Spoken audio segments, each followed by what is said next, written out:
Well, my name's Dave Kaufman. I'm the author of Peachtree Creek. I got interested in this project way back in the early 70s when I first moved to Atlanta. As a kid, walked down the railroad tracks, across the creek, found the old Decatur Waterworks, the ruins of it, and it was pretty intriguing as a kid. So that memory stuck with me. Years later, I came back, I'm commuting through the city, and I started asking, well, where does it come from? Where does it go to? Nobody seemed to know, and one thing led to another, and I ended up writing a book.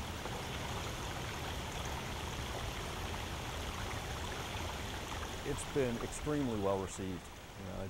I have people approach me and say, you captured my childhood. I'm so glad you did this. This was in my back. I've always wondered about this. So I'm really excited about the reception.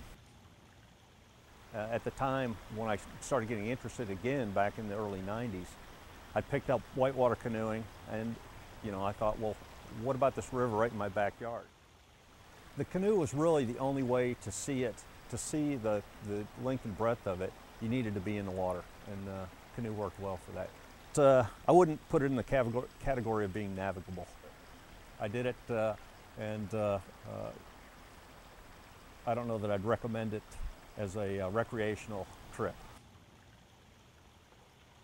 When I started this, I took a little different approach. I looked at the creek and said, this is something that brought people here, a source of drinking water, a source of water power.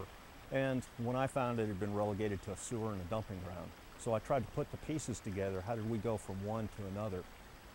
And it was kind of an interesting study in urban evolution. I'd done a certain amount of research, and I knew that there had been mills on it. I knew that there were other relics that I wanted to see if I could go out and find some of the remnants of. And fortunately, in a number of cases I did.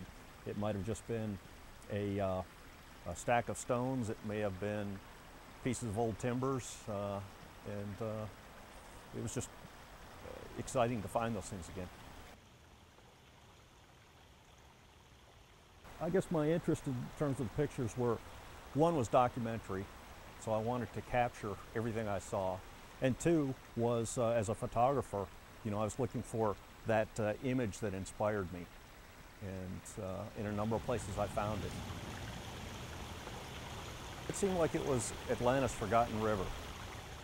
It's eye-opening because most people in Atlanta have seen a particular stretch of the creek near where they've lived. And this really opens it up, and it sees all these elements of the city tie together, and generally find it pretty exciting. One of the nice things is that with UGA Press, they balance the text and the photos, and people are reading it cover to cover and absorbing the information there, and enjoying that as much as sitting on the coffee table for conversation.